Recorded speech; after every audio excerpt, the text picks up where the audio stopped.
Hello, hi everyone. Hope you are keeping well. This is Vishal Masi and welcome back to my channel Economic Sites. And today we'll chapter the chapter number 6, that is market mechanism, equilibrium price and quantity in the competitive market. ठीक है, तो ये chapter बहुत बहुत important है। इसमें से एक 6 मार्क्स का क्वेश्चन बहुत ज़्यादा इंपॉर्टेंट है, वो कि ऑलमोस्ट आता ही है कि कैसे इक्विलिब्रियम प्राइस मार्केट में सेट होता है, जिसको आगे डिस्कस कर देंगे। तो इसमें से जितने भी क्वेश्चंस इंपॉर्टेंट है 2 मार्क्स के लिए, 3 मार्क्स के लिए, हम सारे क्वेश्चंस डिस्कस करेंगे। Specially will focus on the 6 marks question. तो इस चैप्टर में जितने भी इंपॉर्टेंट क्वेश्चन है वो इस पर्टिकुलर वीडियो में कवर हो जाएंगे। ठीक है, दूसरी बात है, मैंने चैप्टर 2, 3, 4 और 5 ऑलरेडी कवर कर चुका हूं मैं। मैंने एक्सप्लेन कर दिए हैं इसके। ठीक है, I have already explain this chapter. तो प्लीज़ इनकी जो लिंक है, इन वीडियोस का लिंक है या इनका चैप्टर्स का प्लेलिस्ट का लिंक है, मैं इस पर्टिकुलर वीडियो के डिस्क्रिप्शन बॉक्स में दे दूंगा। आप जाके उनको भी देख सकते हैं। तो चलिए स्टार्ट करते हैं chapter number 6, that is market mechanism, equilibrium price and quantity in the competitive market. Basically ये चैप्टर ये रिलेट क्या करता है, इस चैप्टर का मतलब ये है कि जो मार्केट में हमारा जो प्राइस होता है, किसी भी कॉमोडिटी का मान लीजिए प्राइस है, वो कैसे सेट होता है। कई लोगों को ये लगता है कि जो सामान बेच रहा है, जो सामान बना रहा है, वो ही प्राइस सेट करता है मार्केट में। नहीं, ऐसा नहीं है। ठीक है, हमारा जो प्राइस सेट होता है कॉम्पिटिटिव मार्केट में। कॉम्पिटिटिव मार्केट का मतलब होता है जहां पे बहुत सारे आपके बायर्स होते हैं और बहुत सारे बेसिकली आपके क्या होते हैं, सेलर्स होते हैं। सेलर्स आपके बहुत सारे होते हैं कि मतलब एक पर्टिकुलर गुड काफ़ी कंपनीज या काफ़ी सेलर्स बना रहे होते हैं। तो उसमें जो आपका बेसिकली जो प्राइस है, केवल सेलर नहीं सेट करता, केवल एक सेलर या एक कंपनी सेट नहीं करती। बेसिकली दो फोर्सेस काम करती हैं। आपकी जो दो फोर्सेस है, एक डिमांड फोर्स है, डिमांड फोर्स होती है जितने भी कंज्यूमर्स होते हैं, और दूसरी फोर्स होती है आपकी सप्लाई फोर्स। सप्लाई फोर्स में जितने भी प्रोड्यूसर्स होते हैं, सेलर्स होते हैं, ये दोनों एक जगह पे इंटरेक्ट करते हैं। वो है आपका मार्केट। बेसिकली मार्केट एक प्लेस है, फिजिकल प्लेस भी हो सकता है, या एक ऐसा एक एटमोस्फेयर हो सकता है, एक ऐसा इकोसिस्टम हो सकता है जहाँ पे बायर्स और सेलर मिल रहे हो। ये ऑनलाइन भी हो सकता है, ऑफलाइन भी हो सकता है। ठीक है, तो उस प्लेस पे पर्टिकुलरली जब दोनों फोर्सेस इंटरेक्ट करेंगी, आपकी डिमांड फोर्स और सप्लाई फोर्स, तो उससे हमारा क्या बेसिकली जनरेट होगा, एक इक्विलिब्रियम प्राइस जनरेट होगा।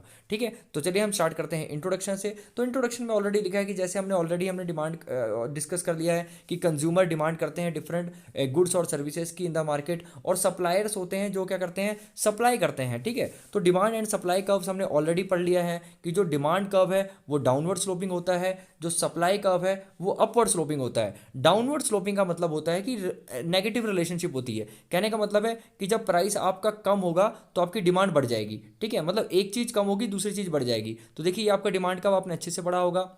ठीक है, यहाँ पे आपका वाई एक्सिस में आपका क्या होता है, प्राइस शो होता है, और एक्स एक्सिस में आपका शो होता है आउटपुट, या आप कह सकते हो क्वांटिटी जो डिमांड करता है कंज्यूमर। ओके, सो यहाँ पे आप देखा होगा अगर ये प्राइस है तो सिर्फ क्वांटिटी इतनी ही आपकी डिमांड की जा रही है। जैसे ही प्राइस इसका फॉल होता है, इसकी क्वांटिटी आपकी इंक्रीज हो जाती है, आपकी आगे शिफ्ट हो जाती है टुवर्ड्स द राइट। तो ये आपका होता है डाउनवर्ड स्लोपिंग। किसी भी दो वेरिएबल्स में अगर अपोजिट रिलेशनशिप है तो उसका डेफिनेटली 101% उसका डिमांड का आपका डाउनवर्ड स्लोपिंग ही होगा। लेकिन अगर जब आप सप्लाई कर्व्स को पढ़ते हैं, सप्लाई कर्व आपका क्या होता है, एक्स एक्सिस वाई एक्सिस, यहाँ पे प्राइस शो होता है अगेन। ठीक है, यहाँ पे जीरो है, इसका मतलब है पॉइंट ऑफ ओरिजिन, और ये हमारा बेसिकली क्या शो करता है, क्वांटिटी शो करता है। तो यहाँ पे आप देखिए कि ये जो सप्लाई कर्व है ये अपवर्ड स्लोपिंग है। मतलब जब प्राइस P1 है तो इसकी क्वांटिटी सिर्फ Q1 हो रही है। जैसे ही प्राइस इसका इंक्रीज होता है, इसकी क्वांटिटी सप्लायर बढ़ा देता है, मतलब वो हाइयर प्राइसेस पे हाइयर क्वांटिटी बेचने की कोशिश करता है। तो यहाँ पे एक बात देखी होगी आपने, जो डिमांड कर्व है उसमें नेगेटिव रिलेशनशिप होता है, मतलब अगर प्राइस इंक्रीज हो रहा है तो डिमांड आपकी कम होगी, और अगर प्राइस कम हो जा रहा है तो डिमांड आपकी बढ़ जा रही है।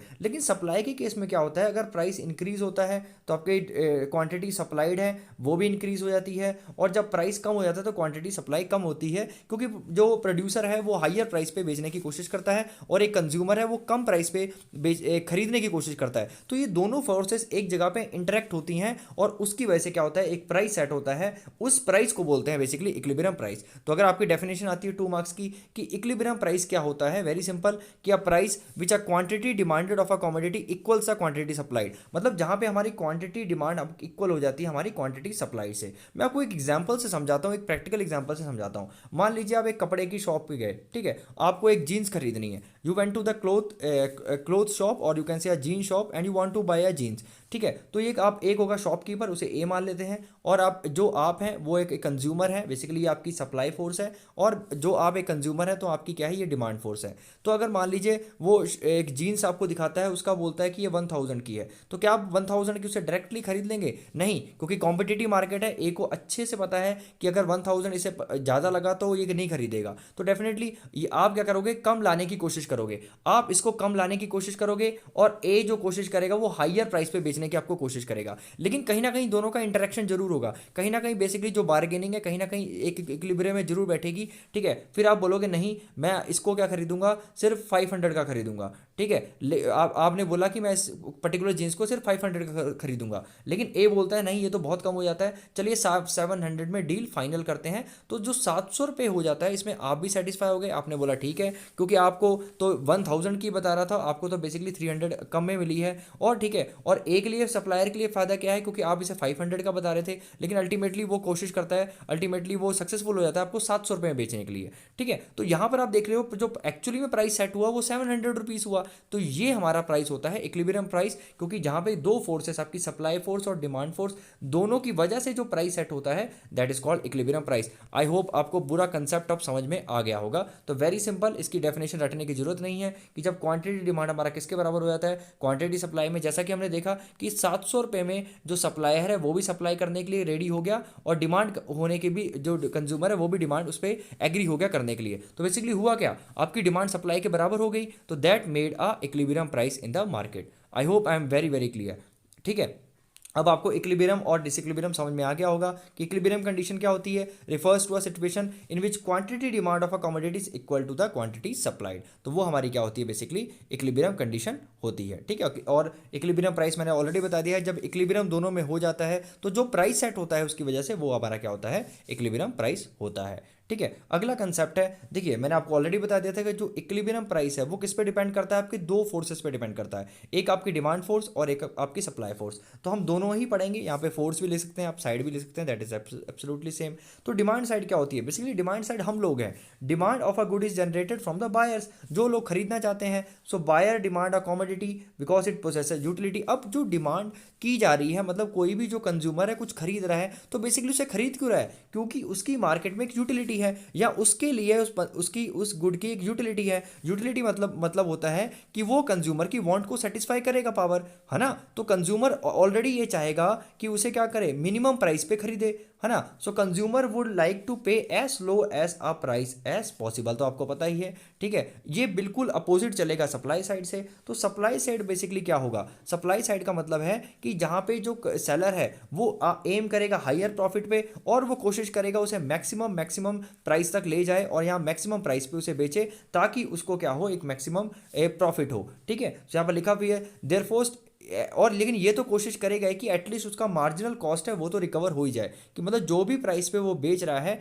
एटलीस्ट उसे क्या हो, उसका जो मार्जिनल कॉस्ट है, मार्जिनल कॉस्ट का मतलब है जो एडिशनल कॉस्ट है हर चीज़ बनाने पे, वो तो उसका एटलीस्ट कवर हो ही जाए। ठीक है, इतना तो इससे कम नहीं बेचेगा। ऐसे ही आपका जो कंज्यूमर है वो कब तक खरीदेगा, एटलीस्ट जब आपकी मार्जिनल यूटिलिटी एटलीस्ट प्राइस के बराबर हो जाती है। मतलब आपकी जो मार्जिनल यूटिलिटी है, जो एडिशनल यूटिलिटी है, जो वांट सेटिस्फाइंग पावर है किसी गुड की, वो एटलीस्ट उसके प्राइस के बराबर होनी चाहिए। तो बेसिकली आपको ये कह सकते हो एक्सट्रीम पॉइंट है जहाँ तक एक कंज्यूमर खरीदना पसंद करेगा, और ये जो पॉइंट है आपका, ये कह सकते हो वो जो एक ऐसा पॉइंट है जहाँ पे जो प्रोड्यूसर है सेलर बेचने की कोशिश करेगा।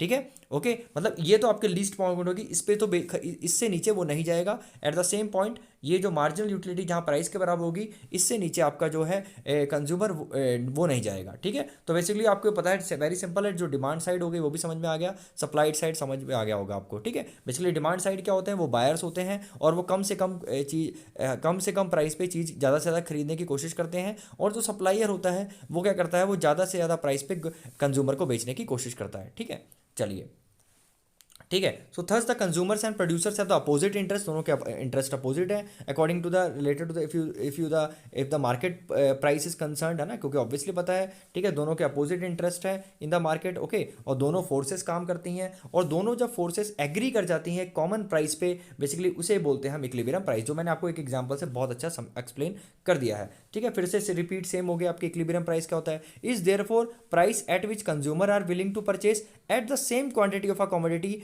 When a producer are willing to sell, और उतनी ही क्वांटिटी बेसिकली जो है प्रोड्यूसर बेचना चाहता है और उतनी ही क्वांटिटी एक कंज्यूमर खरीदना चाहता है, तो जिस प्राइस पे ये डील हो रही होती है वो हमारा क्या होता है, इक्विलिब्रियम प्राइस हो जाता है। या आप सिंपल लैंग्वेज में लिख सकते हो where quantity supplied equal to the quantity demand at that particular price, या इसका जो कॉरस्पॉन्डिंग प्राइस होगा उसे हम इक्विलिब्रियम प्राइस बोलेंगे मार्केट में। इक्विलिब्रियम प्राइस का हर समय आप ध्यान रखिएगा ये दो फोर्सेस से मिलकर बना होगा, ठीक है। अगर हम सिर्फ प्राइस की बात करते हैं तो प्राइस कंज्यूमर के अलग हो सकता है और प्रोड्यूसर के लिए अलग हो सकता है या सेलर के लिए अलग हो सकता है, तो वो इक्विलिब्रियम प्राइस नहीं होगा, क्योंकि वो प्राइस तो मेरे अकॉर्डिंग है या फिर वो प्राइस एक सेलर के अकॉर्डिंग है, ठीक है। लेकिन इक्विलिब्रियम प्राइस होता है वो दोनों के ही अकॉर्डिंग होता है। तो किसी भी कमोडिटी का प्राइस जो सेट होता है बेटा, वो डिमांड फोर्स और सप्लाई फोर्स दोनों की वजह से होता है। एक बात ध्यान में रखना, ठीक है। ये दिमाग में मत रखना कि जो चीज़ बना रहा है वही प्राइस सेट करेगा, खासकर वो अगर जो है वो कॉम्पिटेटिव मार्केट है, ठीक है। कॉम्पिटेटिव मार्केट है जहाँ पे बहुत सारे प्रोड्यूसर्स होते हैं और वो एक कॉमोडिटी है जो बना रहे हैं, तो ठीक है, तो वहाँ पे एक सिंगल सेलर प्राइस सेट नहीं कर सकता। चलिए, अब आपका यही 6 मार्क्स का इंपॉर्टेंट क्वेश्चन है। ये क्वेश्चन आप देख रहे हैं जो मैंने अंडरलाइन किया है कि how the equilibrium is determined by the market forces of demand and supply. तो ये 6 मार्क्स का बहुत बहुत आता है इंपॉर्टेंट क्वेश्चन। या इसका एक दूसरा भी आता है कि how the market mechanism works, how the market, या एक्सप्लेन द मार्केट मैकेनिज्म। तो मार्केट मैकेनिज्म भी बेसिकली यही आपका क्वेश्चन है। तो अगर क्वेश्चन आपका 6 मार्क्स का आता है बोर्ड एग्जामिनेशन में कि एक्सप्लेन द मार्केट मैकेनिज्म या explain the how the equilibrium price is set by the market forces of demand and supply, so exactly that is the same thing. अब देखिए बेटा, इसको लिखना कैसे, ठीक है। लिखना सबसे पहले आपको डिमांड साइड को एक्सप्लेन करना है, जो कि ऑलरेडी मैंने ऊपर एक्सप्लेन कर दिया है। डिमांड साइड के 3-4 लाइनें लिखनी है सबसे पहले, ठीक है। डिमांड साइड में आप क्या लिखेंगे कि जो डिमांड साइड है, ऑल द कंज्यूमर्स और the people who are willing to purchase the different goods and services are constituting a demand side. वो डिमांड साइड को बनाते हैं और वो ज़्यादा से ज़्यादा चीज़ें कम से कम प्राइस में खरीदना पसंद करते हैं, तो ये हमारी डिमांड साइड होती है। और आप लिखेंगे दूसरा आपका पॉइंट लिखना पड़ेगा इसमें आपको, दैट इज सप्लाई साइड। तो सप्लाई साइड कौन होते हैं, जितने भी हमारे सेलर्स और प्रोड्यूसर्स होते हैं वो क्या करेंगे, हायर प्राइसेस पे बेचने की कोशिश करेंगे अपने गुड्स को, ताकि to get the maximum profit out of it. तो ये दो चीज़ें आप लिख सकते हैं। और इसमें आप ये जरूर मेंशन कर सकते हैं कि एटलीस्ट जो कंज्यूमर है अपनी मार्जिनल यूटिलिटी के बराबर तो प्राइस पे करने की कोशिश करेगा, उससे नीचे वो प्राइस पे नहीं करेगा। मतलब अगर मार्जिनल यूटिलिटी आपकी क्या हो रही है, कम हो रही है प्राइस से, तो वो नहीं खरीदेगा उस चीज़ को। ऐसे ही मान लीजिए सप्लाई में जो उसका अल्टीमेट पॉइंट क्या है कि जहाँ पे उसका मार्जिनल कॉस्ट रिकवर हो जा रहा है, जहाँ पे प्रोड्यूसर का मार्जिनल कॉस्ट रिकवर होगा, एटलीस्ट वो प्राइस तो वो लेगा ही लेगा मार्केट से, नहीं तो उसके बाद उसे लॉस हो जाएगा। तो इसके बेसिकली एक्सट्रीम पॉइंट भी लिख सकते हैं अगर आपके मन है तो, लेकिन ये दो चीज़ें आपको पहले सबसे पहले मेंशन करनी है। उन दोनों चीज़ें आपको लिखने के बाद दिखनी है। ये आपको ये चीज़ आप शेड्यूल बना सकते हैं अगर आपके पास टाइम है, नहीं तो अगर आप शेड्यूल स्किप करना चाहते हैं तो स्किप कर सकते हैं। इसके बाद आप डायग्राम भी बना सकते हैं सीधा, ठीक है, जो मैं आपको एक्सप्लेन कर दूंगा नीचे। लेकिन इस शेड्यूल को भी समझ लेते हैं। तो एक डिमांड और सप्लाई का एक शेड्यूल दे रखा है, बहुत सिंपल है, आप खुद भी बना सकते हैं, बहुत सिंपल है।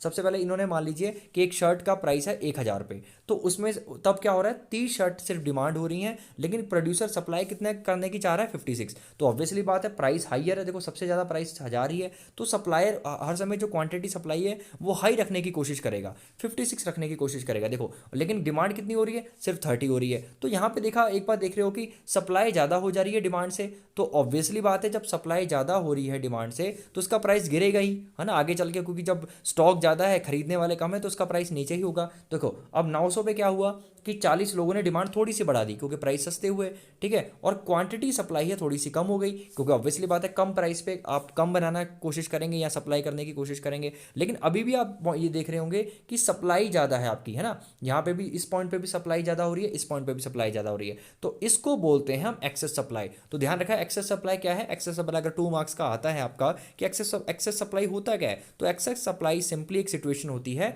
जहाँ पे आपकी क्वांटिटी सप्लाइड ज़्यादा होती है आपकी क्वांटिटी डिमांड से। वेरी वेरी सिंपल, ठीक है। अब ये हमारा है बेटा 800 अगर मान लो जब 800 शर्ट का प्राइस होता है तो क्वांटिटी डिमांड 45 हो रही है और क्वांटिटी सप्लाइड भी कितनी हो रही है, 45 हो रही है। तो बेसिकली ये आपकी इक्विलिब्रियम सिचुएशन है, मतलब जितना आपकी डिमांड है और उतना आपका बेसिकली सप्लाई हो जा रही है। तो बेसिकली ये हमारा 800 क्या होगा, इक्विलिब्रियम प्राइस होगा। ये हमारी मार्केट पोजीशन क्या है, ये इक्विलिब्रियम मार्केट पोजीशन है। और ये हमारा क्या होगा, जहाँ पे इक्विलिब्रियम पोजीशन होती है मार्केट की, वो प्राइस हमारा क्या होता है, इक्विलिब्रियम प्राइस होता है, जो मैंने आपको ऑलरेडी समझाया था जीन्स के केस में, है ना। तो वही हमारा जो 800 रुपये है, यहाँ पे बेसिकली एक तरह की सही डील होगी। बेसिकली तो एक शर्ट का प्राइस यहाँ पे सेट क्या होगा, ₹800 सेट होगा। क्यों? क्योंकि आपका जहाँ पे डिमांड है वो सप्लाई वहाँ पे इक्वल हो जा रही है। जहाँ पे कह सकते हैं दोनों खुश हैं, सप्लायर भी खुश है और जो बेसिकली खुश मतलब कह सकते हो सेटिस्फाई। खुश तो बेसिकली दोनों के अलग अलग पॉइंट्स होंगे। खुश तो कंज्यूमर वो होगा जब उसे फ्री में मिल जाए, और अगर वो बेसिकली जो सप्लायर है वो तभी खुश होगा जब मान लीजिए बहुत ज़्यादा खुश होगा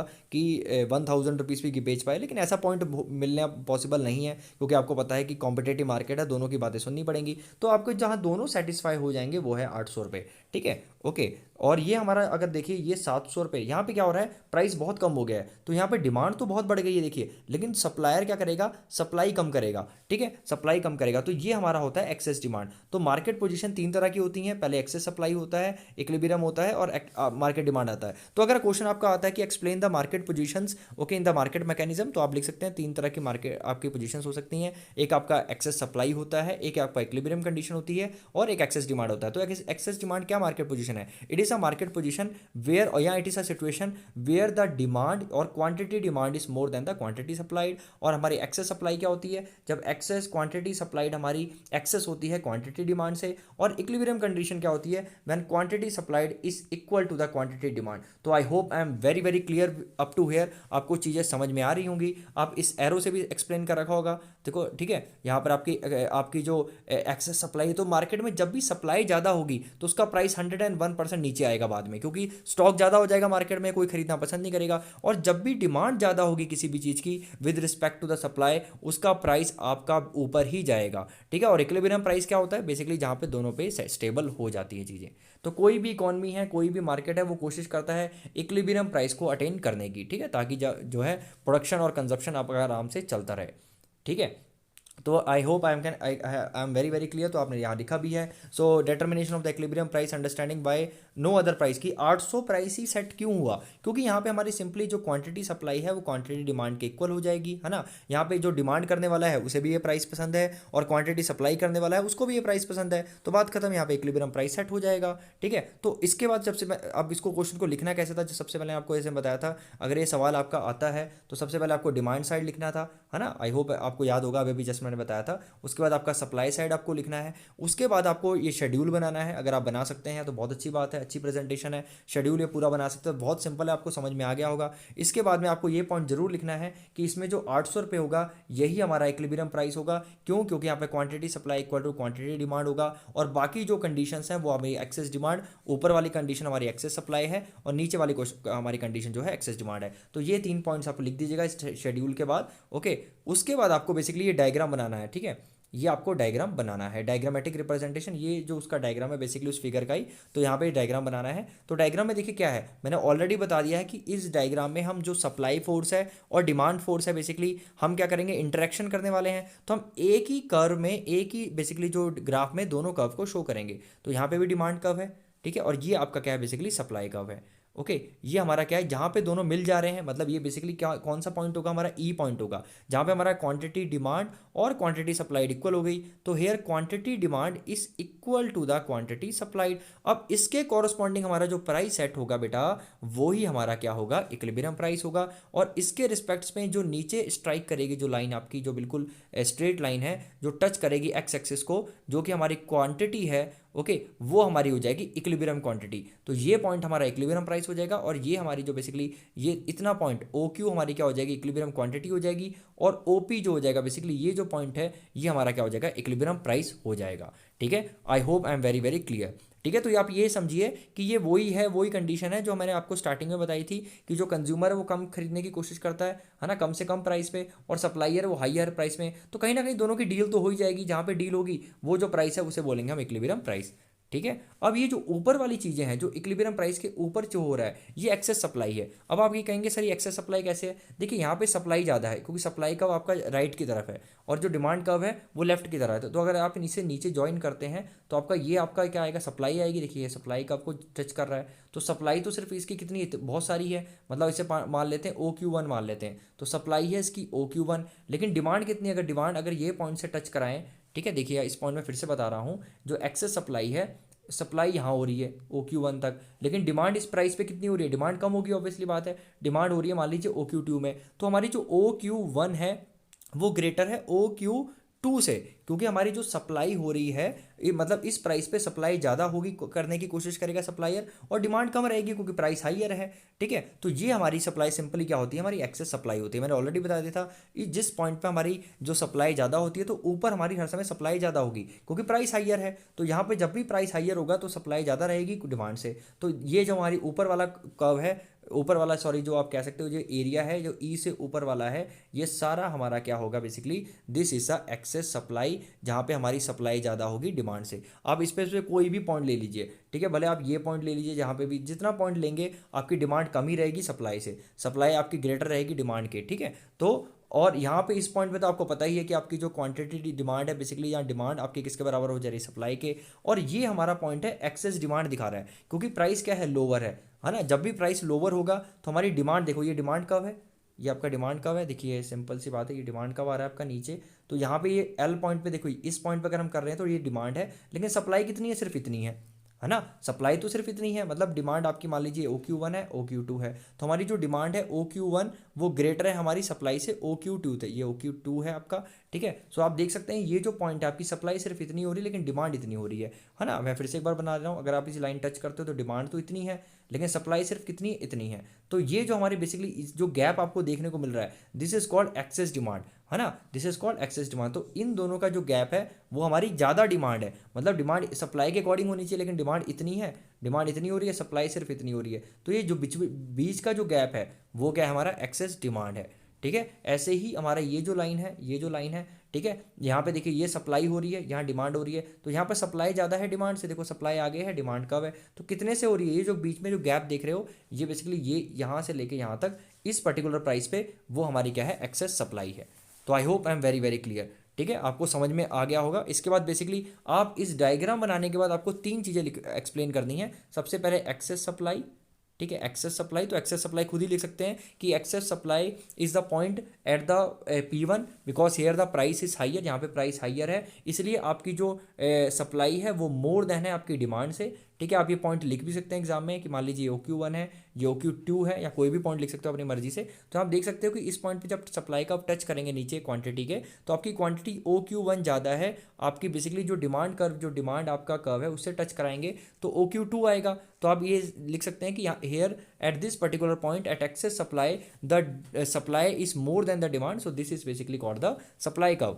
ठीक है, हम मार्केट में होगा क्या, देखो इस पोजीशन पे होगा क्या, ये भी क्वेश्चन आ जाता है कि एक्सेस सप्लाई में दिक्कत क्या रहती है। देखो दिक्कत क्या रहती है कि सप्लाई आपकी ज़्यादा है ना, मार्केट में सप्लाई ज़्यादा है, डिमांड कम है, मतलब चीज़ें बहुत पड़ी हैं मार्केट में लेकिन खरीदने वाला कोई नहीं है। तो ऑब्वियसली इसका प्राइस नीचे आएगा, नीचे नीचे आएगा, नीचे आएगा। ठीक है, ऑब्वियसली नीचे आएगा, कब तक आएगा, ई पॉइंट तक आएगा। तो इसका प्राइस नीचे आएगा कब तक आएगा, जहाँ पे दोनों डिमांड इक्वल हो जाती हैं, where quantity demand equal to quantity supply, और ये हमारा इक्विलिब्रियम प्राइस सेट हो जाता है अपने आप। ये मार्केट में बेटा अपने आप चलता है ना। जब भी किसी चीज़ का प्राइस एक लिमिट से ऊपर बढ़ जाता है मतलब एक्सेस सप्लाई हो जाती है, मतलब अगर प्राइस हाईयर हो गया तो वहाँ सप्लाई ज़्यादा बढ़ने लग जाएगी, और जब सप्लाई बढ़ने लग जाएगी तो चीज़ें बिकेंगी नहीं, और जब चीज़ें बिकेंगी तो धीरे धीरे प्राइस आपका अपने आप ही ऑटोमेटिकली आपका यहाँ पे वापस आके पी पे सेट हो जाएगा, और हमारी मार्केट पोजीशन इक्विलिब्रियम की हो जाएगी, और हमारी इक्विलिब्रियम प्राइस सेट हो जाएगा, और इक्विलिब्रियम क्वांटिटी हमारी सेट हो जाएगी मार्केट में। अब मान लीजिए प्राइस बहुत नीचे चला गया है ना, उस लेवल पे हमारी क्या हो जाएगी, एक्सेस डिमांड हो जाएगी, क्योंकि लोग डिमांड बहुत ज़्यादा करने लग जाएंगे, सप्लाई उस हिसाब से कम रहेगी। तो धीरे धीरे होगा क्या, खुद दिमाग लगाओ ना,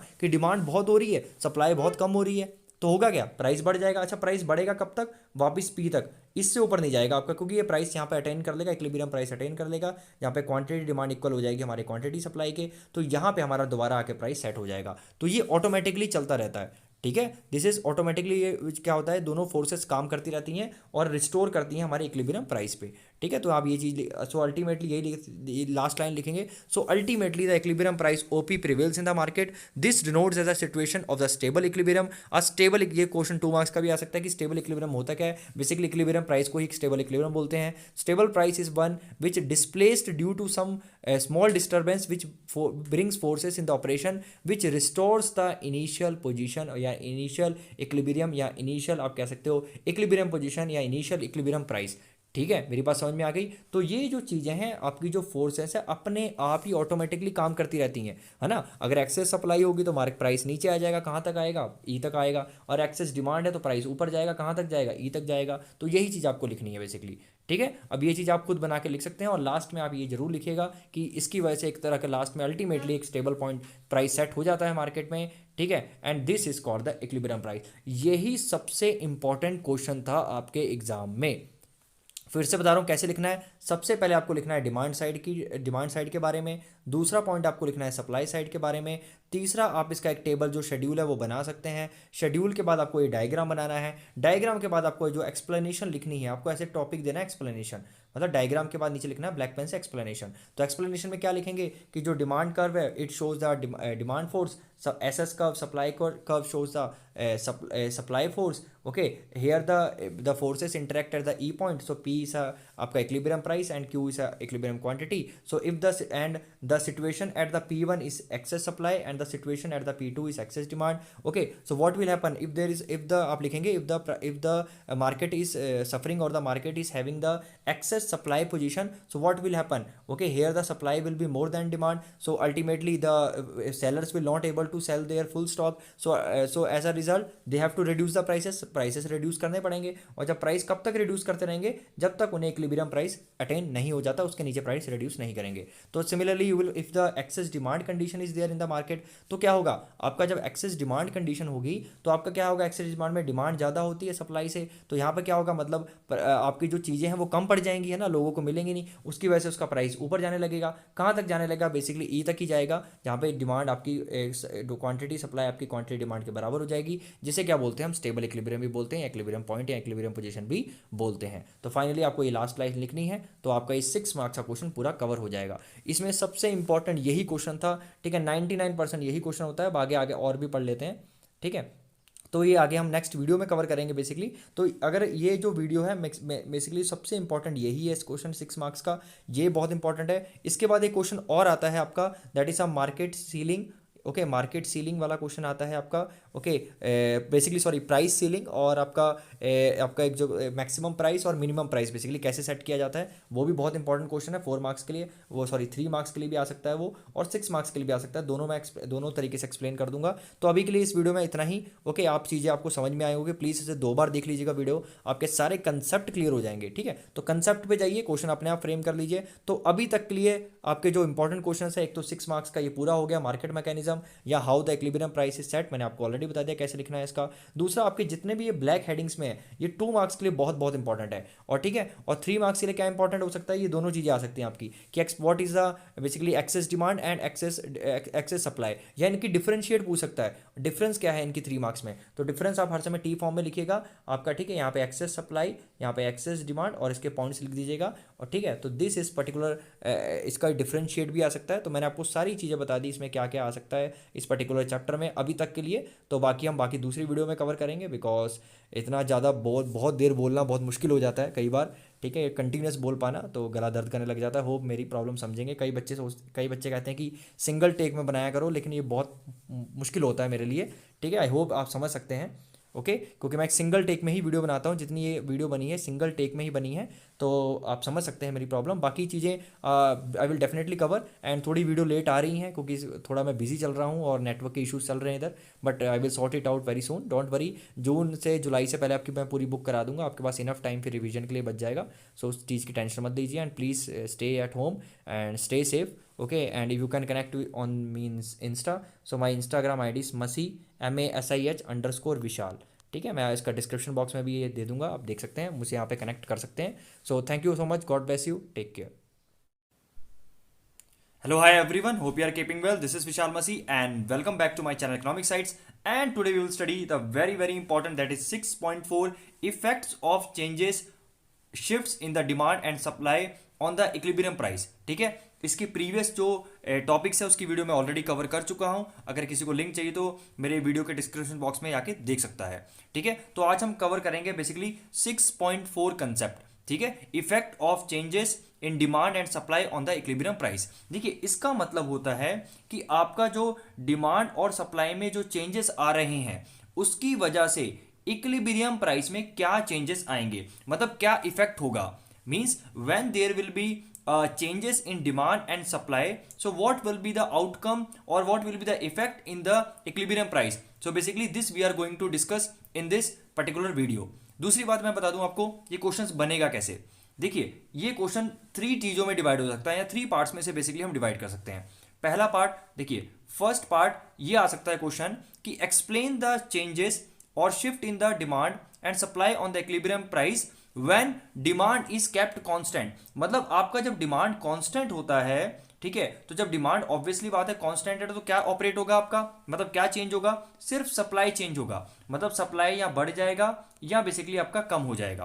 क्लियर, मेरी बात समझ में आई. तो क्वेश्चन ये 3 मार्क्स का बन सकता है कि explain the effect of changes in demand and supply on the equilibrium price only if the demand curves remain constant or only supply curve changes. तो ऑब्वियसली बात है अगर सप्लाई कर्व चेंज हो रहा है तो डिमांड कांस्टेंट रहेगा. या क्वेश्चन ये भी आ सकता है कि if demand curve is constant, तो अगर डिमांड कर्व कांस्टेंट है तो ऑब्वियसली बात है सप्लाई कर्व ऑपरेट होगा या सप्लाई कर्व चेंज होगा. दूसरी बात है आपको बता दूं कि दूसरा क्वेश्चन क्या बन सकता है कि explain the effect of changes of demand and supply on the equilibrium price when supply is constant. मतलब दूसरे केस में सप्लाई कांस्टेंट रहेगी, आपका डिमांड चेंज होगा, मतलब डिमांड या बढ़ जाएगा या डिमांड कब आपका कम हो जाएगा बेसिकली. ठीक है, तो पहला केस क्या है आपका, जिसमें डिमांड कांस्टेंट रहता है और आपका सप्लाई कब बढ़ता या कम हो जाता है. ठीक है, सप्लाई कब मतलब सप्लाई बढ़ती है या कम होती है, डिमांड सेम रहती है. दूसरे में आपको ध्यान रखना है, दूसरे केस में कि जिसमें सप्लाई सेम रहेगी, डिमांड बढ़ेगी या डिमांड कम हो जाएगी. तो ये भी 3 मार्क्स के लिए आ सकता है आपका. और तीसरा आपका इंपॉर्टेंट क्वेश्चन है कि जिसमें आपकी डिमांड एंड सप्लाई बेसिकली दोनों ही चेंज होंगी एक साथ. देखिए इसमें पहला क्या हो रहा था कि डिमांड बिल्कुल चेंज नहीं होगी, सिर्फ सप्लाई चेंज होगी. दूसरा है क्या है आपका, जिसमें सप्लाई बेसिकली आपकी चेंज नहीं होगी, सिर्फ डिमांड चेंज होगी. मतलब पहले वाले में डिमांड कांस्टेंट है, दूसरे वाले में सप्लाई कांस्टेंट है. तीसरा वाला होता है आपका जिसमें डिमांड और सप्लाई दोनों चेंज होती है. This is called simultaneous change. तो ये क्वेश्चन लास्ट वाला 6 मार्क्स के लिए बहुत इंपॉर्टेंट है. तो अब आपको चीजें समझ में आ गई हैं कि इस वीडियो में पर्टिकुलरली हम क्या पढ़ने वाले हैं. ठीक है, एक फोर्थ और भी चीज है, सम स्पेशल चेंजेस. ओके, सब स्पेशल चेंजेस वो इतना इंपॉर्टेंट नहीं है एग्जाम पॉइंट ऑफ व्यू से, लेकिन मैं आपको एक्सप्लेन कर दूंगा. बेसिकली ये 3 चीजें बहुत ज्यादा इंपॉर्टेंट है which you are going to cover in this particular video. ठीक है, तो चलिए, तो सबसे पहला आपका है, इसमें भी सबसे पहला कंसेप्ट है, दैट इज जो ऑलरेडी मैंने बता दिया, effect of changes in the demand and equilibrium price and equilibrium quantity. तो बेसिकली इसमें हम क्या पढ़ने वाले हैं, दूसरा वाला केस पढ़ने वाले हैं जिसमें हमारा सप्लाई कांस्टेंट रहेगा. देखिए सप्लाई का एक ही है यहाँ पे, सिर्फ डिमांड आपका बड़ा है या डिमांड आपका कम हुआ है. ठीक है, मैंने आपको बताया था कि 3 केसेस हैं, है ना, जिसमें पहला डिमांड कांस्टेंट है, दूसरा सप्लाई कांस्टेंट है. तो ये पर्टिकुलर केस है वो जिसमें आपका क्या है, सप्लाई इज कांस्टेंट. देखिए सप्लाई कर्व बिल्कुल आप बुक में देखिए. ओके, इसको यहाँ इस कर्व में, इस पर्टिकुलर आप इस स्लाइड में देखिए. ठीक है, इस ये जो सप्लाई कर्व है आपका एसएस बिल्कुल चेंज नहीं हो रहा है ना, ये वहीं का वहीं है. Okay, you can just see. ठीक है, एसएस कर्व आपका, एसएस कर्व बिल्कुल भी चेंज नहीं हुआ है. ओके, और आपकी डिमांड चेंज हुई है. देखिए डिमांड पहले D0 था, फिर D1 भी हुई है और D2 भी हुई है. तो बेसिकली आपका क्या हो रहा है इसमें, सप्लाई कांस्टेंट हो रही है. Okay, supply is constant and demand is changing. Okay, demand is changing. Okay, तो वेरी वेरी सिंपल, बहुत बहुत सिंपल है ये. ओके, एक बार आपको क्या करना है, ये फिगर बनानी है. ठीक है, this you have to make a figure. आपको इसमें फिगर, इसमें एक्स एक्सिस में क्वांटिटी आएगी और वाई एक्सिस में आपका प्राइस आएगा. ठीक है, आपको क्या करना है, पहले सप्लाई कर्व बना देना है. ओके, एक इनिशियल डिमांड कर्व बनाना है, एक इनिशियल डिमांड कर्व जो आपका D0 है. Okay, D0 is a initial demand curve. तो जहां पे ये इंटरसेक्ट कर रहे हैं वो हमारा इनिशियल इक्विलिब्रियम पॉइंट है. ठीक है, ये जो आपका सप्लाई का बिल्कुल चेंज नहीं करना है आपको. डिमांड कर्व आपका पहले जो एक इनिशियल बनाना है, D0 लिख दीजिएगा यहाँ पे. सप्लाई तो आपकी कांस्टेंट ही रहेगी, ऑब्वियसली बात है, मैंने आपको बता दिया है. तो ये आपका इनिशियल E0 पॉइंट है. ये जो आपका इनिशियल ये जो पॉइंट है, this is a E0 point. और ये आपकी Q0 इनिशियल क्वांटिटी और ये आपका प्राइस चल रहा है. क्लियर, इसे P0 आप नेम रखते हैं, यहाँ पे P0 दे रखा है आपको. क्लियर, इसके बाद आपको क्या करना है, आपको पहले एक बार डिमांड बढ़ानी है. मतलब सप्लाई उतनी की उतनी ही है, इतनी सप्लाई पे आप क्या करोगे, डिमांड बढ़ा दोगे. देखो सप्लाई उतनी ही है, ये डिमांड इनिशियल डिमांड थी, इसी इनिशियल डिमांड से हमने जो है डिमांड कर्व को इंक्रीज कर दिया. आप ऐसा समझिए कि मतलब कोई भी चीज़, कोई गुड में, कोई भी मार्केट में कोई चीज़ प्रोड्यूस हो रही है, उसकी सप्लाई कोई एक कांस्टेंट है, मतलब सप्लाई इंक्रीज नहीं हुई है और डिमांड और बढ़ गई है. पहले डिमांड इतनी थी, ठीक है, पहले डिमांड इतनी थी सिर्फ, ओ क्यू जीरो थी, लेकिन अब डिमांड इसकी कितनी हो गई है, ओ क्यू आपकी 1 तक चली गई है। तो ऑब्वियसली बात है, देखिए सप्लाई आपकी उतनी की उतनी है, ये इनिशियल डिमांड थी, तो आप उतनी ही कम सप्लाई पे अगर डिमांड ज़्यादा इंक्रीज करते हो तो क्या इफेक्ट आएगा प्राइस पे, ऑब्वियसली बात है प्राइस बढ़ जाएगा, है ना। ऑब्वियसली बात है, कॉमन सेंस वाली बात है ना। खुद सोचो कि मतलब एक पर्टिकुलर चीज़ है ना, पहले क्या थी, 10 जो कोई मान लो कि 10 पेन बन रहे थे, है ना, और 10 ही इसकी सप्लाई हो रही थी, मतलब 10 पेन बन रहे थे और 10 ही इसकी डिमांड हो रही थी बेसिकली, ओके, कि 10 पेन मार्केट में प्रोड्यूस हो रहे थे और 10 ही जो आपका इक्विलिब्रियम पॉइंट ये दिखाता है कि जब 10-10 का इक्विलिब्रियम चल रहा था, लेकिन क्या हुआ, अब सप्लाई 10 ही रही है लेकिन डिमांड कितनी हो गई है, 15 मान लो। तो इस केस में देखो डिमांड ज़्यादा हो गई सप्लाई से, तो ऑब्वियसली बात है अगर डिमांड ज़्यादा हो रही है मार्केट में विद रिस्पेक्ट टू सप्लाई, तो आपका प्राइस ऊपर जाएगा। देखो प्राइस ऊपर आपका इसलिए ऊपर आ गया, तो ऑब्वियसली बात ध्यान रखना। तो फर्स्ट केस आप इसको लिखेंगे कैसे, सबसे पहले आप लिखेंगे, ये क्वेश्चन अगर आपका आता है कि explain the effect of the changes in demand and supply of the equilibrium price if the supply curve is constant, या supply curve does not change, या डिमांड कर्व चेंजेस, ऐसे आ सकता है। तो आपको सबसे पहले ये डायग्राम बनाना है। इसमें पहला केस आपको लिखना है कि व्हेन डिमांड इंक्रीजेस, क्योंकि आपका डिमांड कब ऑपरेट हो रहा है, जब डिमांड इंक्रीज होगा तो क्या इफेक्ट आएगा, आपका प्राइस बढ़ जाएगा। और आपका दूसरा पॉइंट लिखोगे आप व्हेन डिमांड फॉल्स, तो डिमांड फॉल्स होगा, नीचे वाले कर्व पे आ जाओगे आप। और ऑब्वियसली बात है कि आप देखो कॉमन सेंस लगाओ कि 10 की सप्लाई हो रही थी, है ना, पहले 10 और 10 ही डिमांड हो रहा था, लेकिन सप्लाई 10 है, लेकिन अब डिमांड क्या हो गई, सिर्फ 5 हो गई है, तो ऑब्वियसली बात है प्राइस इसका नीचे आ जाएगा, है ना, क्योंकि सप्लाई ज़्यादा है मार्केट में, स्टॉक ज़्यादा है, लेकिन बिक रहा नहीं है, तो definitely it will reduce the price, okay. तो ऑब्वियसली बात है जब सप्लाई देखो कांस्टेंट रहेगी और एक इनिशियल ये आपका इनिशियल डिफॉल्ट वाला है आपका D0 मतलब इनिशियल एक इक्विलिब्रियम में थी इकोनॉमी, ठीक है, मतलब E0 पे इक्विलिब्रियम में थी। अब क्या हुआ कि डिमांड बढ़ गई, डिमांड इसी पॉइंट पे इसी सप्लाई पे डिमांड आपने बढ़ा दी, तो ऑब्वियसली बात है ये जहाँ पे टकराएंगे नई जगह पे, तो कहाँ पे टकरा रहे हैं, देखो ये पुराना सप्लाई कर्व है, जो नया सप्लाई कर्व है यहाँ टकराया है, तो इसके कॉरस्पॉन्डिंगली ये इसका नया प्राइस हो जाएगा, और इसको जब नीचे ड्रॉ करेंगे तो न्यू क्वांटिटी आपकी आ जाएगी। ऐसे ही आपका जब दूसरा केस आप लिखेंगे when the demand falls down और डिमांड कर्व शिफ्ट डाउनवर्ड्स, जब डाउनवर्ड शिफ्ट करोगे मतलब डिमांड कम हो रही है, सप्लाई उतनी की उतनी है, तो ऑब्वियसली बात है नया जो आपका सप्लाई कर्व, जो पुरानी सप्लाई कर्व है, नया डिमांड कर्व आपका यहाँ इंटरसेक्ट होगा E2 पे, तो equilibrium point new equilibrium point ये आ जाएगा, और correspondingly this will be the equilibrium price P2 बन जाएगा, और इक्विलिब्रियम क्वांटिटी क्या बन जाएगी, Q2 बन जाएगी। मेरी बात समझ में आ गई, वेरी वेरी सिंपल। तो आपको सबसे पहले आपको क्या करना है, अगर क्वेश्चन आता है मान लो 3 मार्क्स का कि आप एक ऐसा इफेक्ट बताओ कि जिसमें डिमांड और सप्लाई क्या हो रहे हैं, डिमांड और सप्लाई का चेंज बताना है जिसमें आपका सप्लाई कांस्टेंट रहेगी, ठीक है, सप्लाई कांस्टेंट रहेगी, तो आपको ये बनाना पड़ेगा। इसका पहला केस लिखिएगा when demand curve increases and when demand curve falls, ठीक है, वेरी वेरी सिंपल, डायग्राम आपका सेम टू सेम यही रहेगा, ओके। बिल्कुल ये इसका अपोजिट यही है जो मैंने ऑलरेडी बता दिया है, ठीक है, ये वाला देखिए, ये वाला, ठीक है, ये बिल्कुल इसके अपोजिट है, सो जस्ट ओके, ये इसके अपोजिट है, देखिए इसके अपोजिट ये है, इसमें क्या है, डिमांड कांस्टेंट रहेगी आपकी, ओके, आपकी डिमांड सेम रहेगी, आपकी सप्लाई इंक्रीज होगी, सप्लाई डिक्रीज होगी। तो देखिए पहले का एक इनिशियल कर्व ले लेते हैं, मान लीजिए एक इनिशियल कर्व है, ठीक है, this is your demand curve, ये इनिशियल डिमांड कर्व है, और ये आपका इनिशियल सप्लाई कर्व है, इसे S0 ले लेते हैं, ठीक है। तो ये आपका इक्विलिब्रियम प्राइस हो जाएगा यहाँ पे, जहाँ पे टकराएंगे, ये हमारा E0 है, और ये हमारा P0 है, और ये हमारा Q0 है, ठीक है। अब आपको फिर से वही केस कि व्हेन सप्लाई विल इंक्रीज, जब सप्लाई इंक्रीज होगी तो नीचे की तरफ सप्लाई बढ़ती है, राइट की तरफ सप्लाई बढ़ती है, ठीक है, तो सप्लाई नीचे की तरफ बढ़ती है, तो ऑब्वियसली बात है, देखो ऑब्वियसली बात है कि अब अगर आपकी डिमांड सिर्फ 10 चल रही है, देखो डिमांड सिर्फ इतनी है, डिमांड सिर्फ आपकी बड़ी डिमांड उतनी की उतनी है, और उसी डिमांड पे आपने सप्लाई बढ़ा दी, मतलब मार्केट में डिमांड सिर्फ 10 की है, लेकिन अब आप सप्लाई कितने कर रहे हो, मार्केट में 15 कर रहे हो, तो ऑब्वियसली बात है जहां सप्लाई ज़्यादा होगी डिमांड से, वो आपका प्राइस 100% नीचे ही आएगा।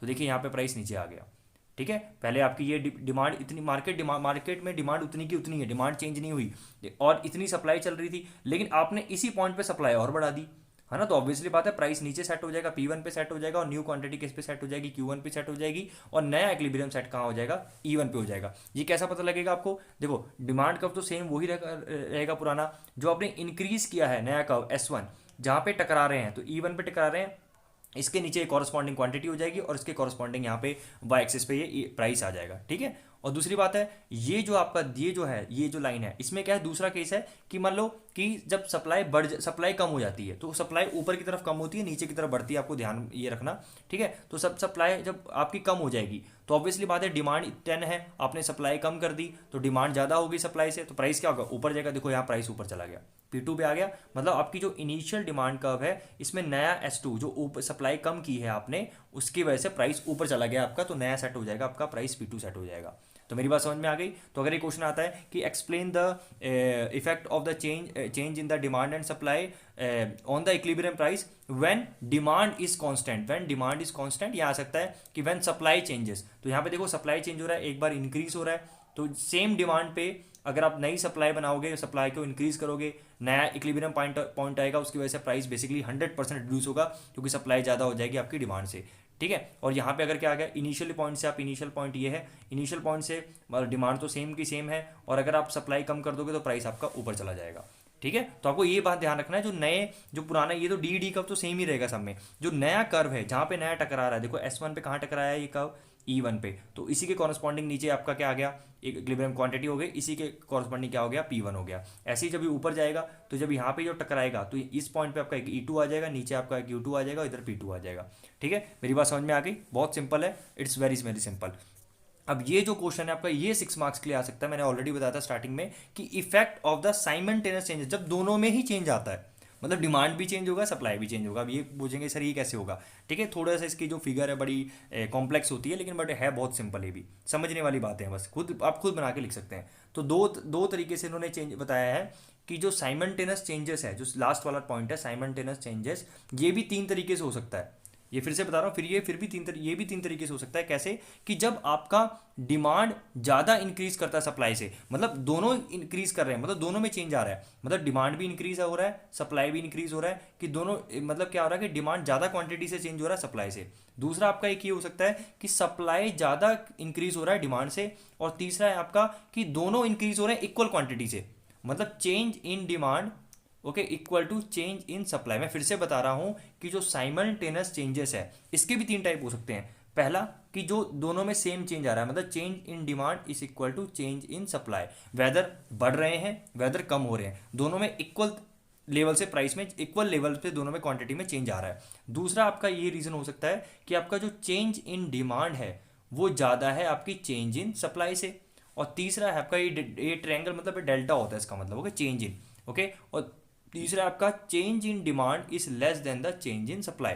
तो दोनों जब बढ़ते हैं, मतलब दोनों जब चेंज होते हैं, तो 3 तरीके हो सकते हैं कि जो दोनों सेम लेवल पे चेंज हो रहे हो, दूसरा कि डिमांड ज़्यादा चेंज हो रहा है सप्लाई से, या डिमांड ज़्यादा बढ़ रहा है, और तीसरा आपका कि सप्लाई ज़्यादा बढ़ रही है डिमांड से, मतलब बढ़ तो दोनों ही रही है लेकिन सप्लाई ज़्यादा बढ़ रही है, ठीक है। तो ये कैसे, तो सबसे पहला क्या है कि व्हेन कि आपका सेम चेंजेस पे, मतलब effect of the simultaneous increase in, मतलब डिमांड में भी उतना ही, देखो यहाँ पे देखो, अब आप ध्यान से देखना, ठीक है। ये आपका क्या है, ये बेसिकली आपका एक, आपको मैं फिर से बना के दिखाता हूँ कि आपको ये एक इनिशियल लेना है। देखो इनिशियल ये डी है और इनिशियल ये सप्लाई है, तो इनिशियल ये डी वाला और इनिशियल ये सप्लाई वाला, ठीक है। ये आपका इनिशियल हो गया, मैं आपको ये फिगर समझा रहा हूँ, ठीक है। ये आपका प्राइस हो गया, ये आपकी क्वांटिटी हो गई। अब आपको ये दिखाना है कि दोनों में सेम चेंज आया है, तो हम बिल्कुल सेम क्वांटिटी से, देखो ये क्वांटिटी है D1, तो हम यहाँ D1 पे ले आए। अब इतनी क्वांटिटी, जितना आपने इतना इंक्रीज किया है उतना ही आप सप्लाई को इंक्रीज कर दीजिए। सप्लाई भी देखो यहाँ पे इतना, तो यहाँ पे आप देख रहे होंगे ये डिस्टेंस और ये डिस्टेंस बिल्कुल बराबर है। क्यों, क्योंकि दोनों में क्या हो रहा है, इक्वल चेंज हो रहा है। और जब भी बेटा इक्वल चेंज होता है तो प्राइस आपका सेम टू सेम वहीं रहता है। देखो प्राइस वहीं का वहीं आ गया। देखो अगर ये नया, जहाँ पे नए टकरा रहे हैं, नया आपका S1, देखो जहाँ पे S1 और D1 नया टकरा रहा है वो पॉइंट ये है, और बिल्कुल वो एग्जैक्टली कॉरस्पॉन्डिंग वही सेम प्राइस है। तो मतलब जब भी याद रखना, जब सेम चेंजेस आएगा, मतलब डिमांड में भी सेम चेंज होगा और कॉरस्पॉन्डिंगली सप्लाई में भी सेम इंक्रीज होता है, ठीक है, तो हमारा प्राइस का प्राइस सेम टू सेम वैसे ही रहता है, ठीक है। ये केस था आपका इंक्रीज केस में, कि दोनों क्या है सेम लेवल से इंक्रीज करते हैं, ओके। जब सेम लेवल पे इंक्रीज करेंगे तो जहाँ सेम लेवल पे डिक्रीज भी करेंगे तब भी प्राइस आपका क्या रहेगा, सेम रहेगा। कोई दिक्कत, चलिए ठीक है, मेरी बात समझ में आ गई होगी। ये बात ध्यान रखिएगा कि आपका ये जो इनिशियल था, जो डी ये इनिशियल था और ये एस सप्लाई इनिशियल था, ये इनिशियल प्राइस था ई वाला। ठीक है, फिर आपने क्या किया, डिमांड को भी उतनी क्वांटिटी से बढ़ाया, सप्लाई को भी उतनी क्वांटिटी से बढ़ाया, एग्जैक्टली सेम। तो आप जब फिगर बनाएंगे तो स्केल्स के नाप लेना, आप इसकी जो डिस्टेंस है उतनी डिस्टेंस पे इसे नीचे ड्रॉ करना, आपका डेफिनेटली जो पॉइंट ई वन है बिल्कुल कॉरस्पॉन्डिंगली पी का ही आएगा।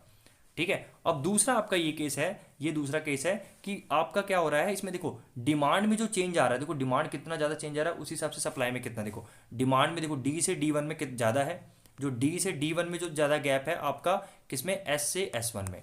ठीक है, this change is more then this one. ठीक है, आप देख पा रहे होंगे, इसमें मैं लाइन ड्रॉ करता हूँ यहाँ से डी से डी वन और ये एस से एस वन, तो ये आपकी लाइन ज़्यादा है, तो मतलब आपका इसमें डिमांड ज़्यादा बढ़ रही है सप्लाई से। तो जब भी डिमांड ज़्यादा होगी सप्लाई से तो 101% उसका प्राइस ऊपर ही जाएगा। देखना प्राइस ऊपर गया, देख लिया आपने। ठीक है, तो इसमें हुआ क्या, सबसे पहले आप फिर से इनिशियल ड्रॉ करेंगे।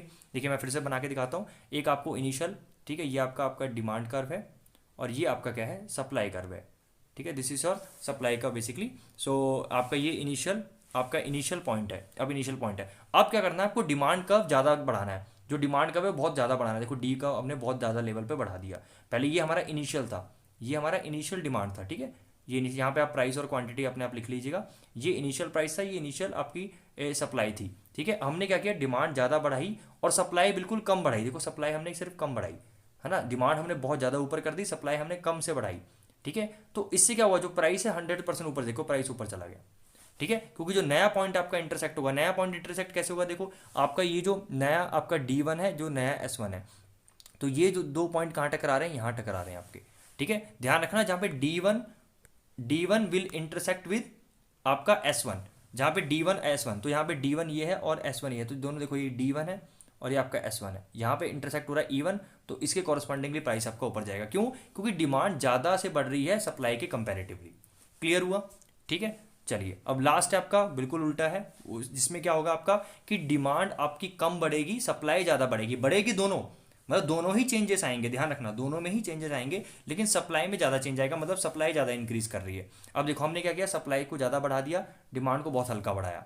तो ऑब्वियसली बात है, जब सप्लाई ज़्यादा होती है तो नया पॉइंट इंटरसेक्ट S1 और D1 कहाँ इंटरसेक्ट कर रहा है, देखो E1 पे कर रहा है। और आपको ऑब्वियसली पता है कि जब सप्लाई ज़्यादा है डिमांड से, ठीक है, सप्लाई ज़्यादा है डिमांड से, mean supply is higher than demand, तो मार्केट में सप्लाई ज़्यादा और ये गुड्स ही गुड्स हैं, डिमांड है नहीं, तो प्राइस उसका नीचे ही जाएगा। देखो नीचे सेट हो गया E1। तो ऐसे मार्केट फंक्शन करता है, ध्यान रखिएगा। ठीक है, तो अब आपको क्लियर हो गई तीनों। को ये पता होना चाहिए कि ये जो टॉपिक है एग्जाम में कैसे पूछा जाता है। देखिए ये दो तरह के इसकी एप्लीकेशन होती हैं प्राइस कंट्रोल की। ठीक है, एक तो होती है आपकी मैक्सिमम प्राइस लेजिस्लेशन, ठीक है, मैक्सिमम प्राइस लेजिस्लेशन, और एक आपको होता है minimum price legislation.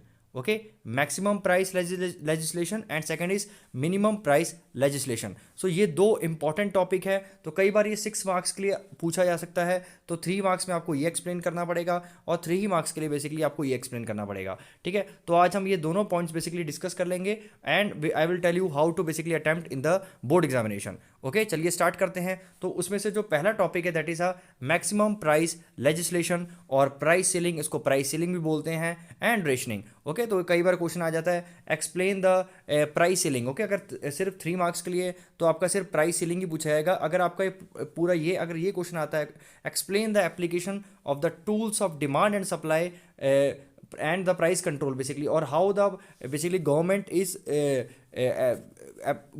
is controlling the price using the tools of demand and supply. तो आपका क्वेश्चन ऐसे फ्रेम हो सकता है 6 मार्क्स का, जिसमें आपको मैक्सिमम प्राइस लेजिस्लेशन या प्राइस सीलिंग एक्सप्लेन करना पड़ेगा। और दूसरी बात है you have to even explain the minimum price legislation. तो अगर 6 मार्क्स का ये पूछा जाता है तो आपको दोनों ही चीज़ें एक्सप्लेन करनी है। तो उसमें से पहला जो टॉपिक है that is maximum price legislation और the price ceiling and rationing will cover this. तो सबसे पहले आपको पता होना चाहिए कि प्राइस सीलिंग होता क्या है। देखिए प्राइस सीलिंग की आपको डेफिनेशन 2 मार्क्स के लिए आ सकती है, तो पता होनी चाहिए कि price ceiling is the maximum price और maximum legal price which a suppliers can charge for a particular good और सर्विस। ये एक ऐसा प्राइस होता है, एमआरपी एक तरह का समझ लीजिए कि मैक्सिमम प्राइस होता है जो कि एक प्रोड्यूसर या सप्लायर कंज्यूमर से ले सकता है। तो बेसिकली आप ये कह सकते हो कि जो प्राइस सीलिंग की जो स्ट्रेटजी है या मैक्सिमम प्राइस लेजिस्लेशन की जो स्ट्रेटजी है, ये किसको बेनिफिट करने के लिए बनाई जाती है? ये बेनिफिट करने के लिए बनाई जाती है कंज्यूमर्स को,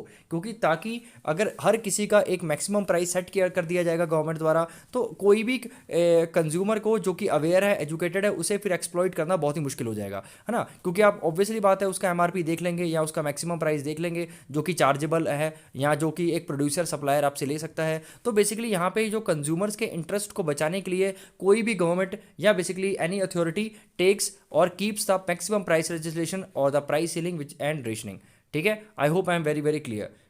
चलिए, तो आज हम इसका ये भी डिस्कस करने कि इसका जो इफेक्ट और प्राइस और इफेक्ट पे क्या क्वांटिटी का इसका effect on price and quantity पे क्या होता है। और दूसरी बात है कि गवर्नमेंट ऐसा करती क्यों है। ठीक है, गवर्नमेंट मैंने ऑलरेडी बता दिया, for instance maximum price limit is imposed by government on the several food items in the situation of food shortages as to protect the interest of the consumer. तो कई बार ये क्वेश्चन पूछ लेते हैं आपसे इंटरनल में, कोई अगर आपका इकोनॉमिक्स का एग्जामिनर आता है तो वो पूछ लेगा कि प्राइस सीलिंग क्यों किया जाता है। तो बेसिकली आपको एक जवाब देना है, to protect the interest of the consumers. ठीक है, तो आगे बढ़ते हैं। So let us understand the implication. अब इसके इम्प्लीकेशंस क्या है, प्राइस सीलिंग से क्या क्या चीज़ें हो सकती हैं इकोनॉमी में, सो वी विल डिस्कस। तो सबसे पहला उसका जो इफेक्ट है हमारा प्राइस और क्वांटिटी पे क्या पड़ेगा। ठीक है, इसको मैं आपको एक डायग्राम से एक्सप्लेन करूंगा, नीचे आपको अच्छे समझ में आ जाएगा। ओके, तो चलिए एक डायग्राम से समझ लेते हैं। देखिए होता क्या है, आपको पता है किसी भी चीज़ का जो प्राइस होता है कॉम्पिटिटिव मार्केट में, वो क्या करती है, डिमांड फोर्स और सप्लाई फोर्स सेट करती है। तो एक डिमांड फोर्स बना देते हैं और एक आपकी सप्लाई फोर्स को बना देते हैं। तो ये आपका बेसिकली इक्विलिब्रियम प्राइस यहाँ पे सेट हो रखा है और ये आपकी इक्विलिब्रियम क्वांटिटी हो गई। ठीक है, अब गवर्नमेंट क्या करती है, जानबूझ के क्या करती है, प्राइस जो मैक्सिमम प्राइस है उसे इक्विलिब्रियम प्राइस के नीचे सेट करती है। ध्यान रखिएगा, ये आपका जो कॉरस्पॉन्डिंग प्राइस है इक्विलिब्रियम पॉइंट के, this is called the equilibrium point. तो इसका जो प्राइस है मान लीजिए P2 है, तो गवर्नमेंट क्या करेगी, किसी भी गुड का जिस अगर उसे कंज्यूमर्स को फ़ायदा पहुंचाना होगा या कंज्यूमर के इंटरेस्ट को ध्यान रखना होगा, तो वो क्या करती है, इक्विलिब्रियम प्राइस के नीचे सेट कर देती है ना, मैक्सिमम प्राइस। अब ऐसा होगा क्यों, देखिए सिंपल सी बात है, अगर मान लीजिए अब इस जो नीचे जो कंडीशन है, इस कंडीशन में होगा क्या कि जो आपकी डिमांड है वो ज़्यादा होगी और सप्लाई आपकी क्या होगी, कम होगी। ठीक है, यहाँ पे डिमांड ज़्यादा है और सप्लाई कम है। ठीक है, तो होगा क्या, मान लीजिए कि अगर डिमांड ज़्यादा है, सप्लाई आपकी क्या है, बेसिकली कम है, या demand is more than the supply, तो आपका प्राइस बढ़ेगा। तो प्राइस बढ़ेगा तो कब तक बढ़ेगा, सिर्फ यहाँ तक ही जाएगा, बढ़ते हुए आपका इक्विलिब्रियम प्राइस तक ही पहुँचेगा। अगर मान लीजिए यहाँ तक ही रहता है प्राइस तो वेल एंड गुड। अगर मान लो कि कोई रीजंस की वजह से सप्लाई मीट नहीं हो पाती डिमांड से, मतलब सप्लाई अगर डिमांड हाई ही रहती है, तो ज़्यादा से ज़्यादा इसका प्राइस कहाँ जाएगा, P1 तक ही जाएगा, है ना, इक्विलिब्रियम प्राइस तक ही जाएगा। ठीक है, तो इक्विलिब्रियम प्राइस में आपको अच्छे से पता है, मैंने स्टार्टिंग में बताया था कि इक्विलिब्रियम प्राइस एक वो स्टेज होती है जहाँ पे एक जो कंज्यूमर होता है वो भी खुश होता है। ठीक है, और एक प्रोड्यूसर्स होता है वो भी खुश होता है। तो बेसिकली आप ये कह सकते हो कि यहाँ पे भी क्या होगा, डील हो जाएगी। ठीक है, यहाँ पे कंज्यूमर बहुत खुश रहेगा क्योंकि देखो डिमांड हाई रहेगी यहाँ पे। ऑब्वियसली बात है अगर मैक्सिमम प्राइस आप नीचे सेट कर देंगे इक्विलिब्रियम के, तो क्या होगा, जो कंज्यूमर है ज़्यादा डिमांड करेगा। और इन केस अगर सप्लाई मीट नहीं हो पाती है तो क्या होगा, ज़्यादा से ज़्यादा प्राइस बढ़ेगा भी, तो कहाँ तक बढ़ेगा, P1 तक ही बढ़ेगा, है ना, ऊपर प्राइस जाएगा तो कहाँ। और इस पॉइंट पे भी अगर आएगा तो फिर भी कंज्यूमर क्या है, बेसिकली अफोर्ड कर लेगा क्योंकि ये इसकी इक्विलिब्रियम कंडीशन होगी। ठीक है, तो यहाँ पे आप देख सकेंगे कि आपका जो प्राइस राइस है उससे कंज्यूमर को बचाया जा सकता है। वेरी सिंपल, फिर से बता रहा हूँ, मान लीजिए डिमांड कर्व है, ये आपका सप्लाई कर्व है, ये आपका इक्विलिब्रियम प्राइस है ना, ये आपका इक्विलिब्रियम पॉइंट है, ये आपका इक्विलिब्रियम प्राइस है और ये आपकी जो है इक्विलिब्रियम क्वांटिटी है। ठीक है, अब हुआ क्या कि जो मैक्सिमम प्राइस है, मतलब मैक्सिमम प्राइस लेजिस्लेशन या प्राइस सीलिंग है, उसे नीचे सेट किया जाता है इक्विलिब्रियम प्राइस के। क्यों, क्योंकि क्या है यहाँ पे, क्योंकि उसे ऑब्वियसली बात है कि जो अगर इक्विलिब्रियम प्राइस से अगर नीचे सेट किया जा रहा है तो उससे क्या होगा, बेसिकली कंज्यूमर को ही फायदा होगा, देखो कंज्यूमर को सस्ता मिल रहा है। और इन केस अगर मान लीजिए यहाँ डिमांड ज़्यादा है और सप्लाई कम है, अगर मान लीजिए डिमांड यहाँ पे ऑब्वियसली बात ज़्यादा ही रहेगा, अगर इन केस अगर सप्लाई मीट नहीं हो पाती है तो प्राइस बढ़ के कहाँ जाएगा, यहाँ तक ही जाएगा, पी तक ही जाएगा। और पी पे वैसे ही इक्विलिब्रियम है, और आपको पता है इक्विलिब्रियम में क्या होता है, कहीं ना कहीं स्टेबल पॉइंट है, मतलब कंज्यूमर भी खुश रहता है, प्रोड्यूसर भी खुश रहता है। तो बेसिकली ये जो पॉइंट आपका हो जाएगा, इक्विलिब्रियम पॉइंट पे वापस पहुंच जाएगा और आपके जो इसके ऊपर फिर प्राइस नहीं जाएगा। ठीक है, तो इक्विलिब्रियम प्राइस तक भी आपको क्या, बेसिकली ये जो प्राइस है एक तरह की हेल्दी रेंज कह सकते हैं आप। ओके, अब जब अगर प्राइस राइस भी करता है फिर भी इक्विलिब्रियम पॉइंट तक ही पहुंचेगा। इसलिए आपका जो है कंज्यूमर कंज्यूमर्स को बेनिफिट करने के लिए जो हर समय जो प्राइस सीलिंग है या मैक्सिमम प्राइस लेजिस्लेशन है वो हर समय इक्विलिब्रियम प्राइस के नीचे सेट किया जाता है। ठीक है, I hope I am very very clear till here. तो आपको सबसे पहले क्या लिखना है कि अगर आपका आएगा कि एक्सप्लेन द प्राइस लेजिस्लेशन, ठीक है, explain the maximum price legislation या प्राइस सीलिंग, तो आपको क्या करना है, सबसे पहले उसकी डेफिनेशन लिखनी है। ठीक है, आपको उसकी डेफिनेशन लिखनी है, उसके बाद आपको ये डायग्राम बनाना है। ठीक है, बेसिकली इसका जो फर्स्ट पॉइंट है वही बहुत ज़्यादा इंपॉर्टेंट है।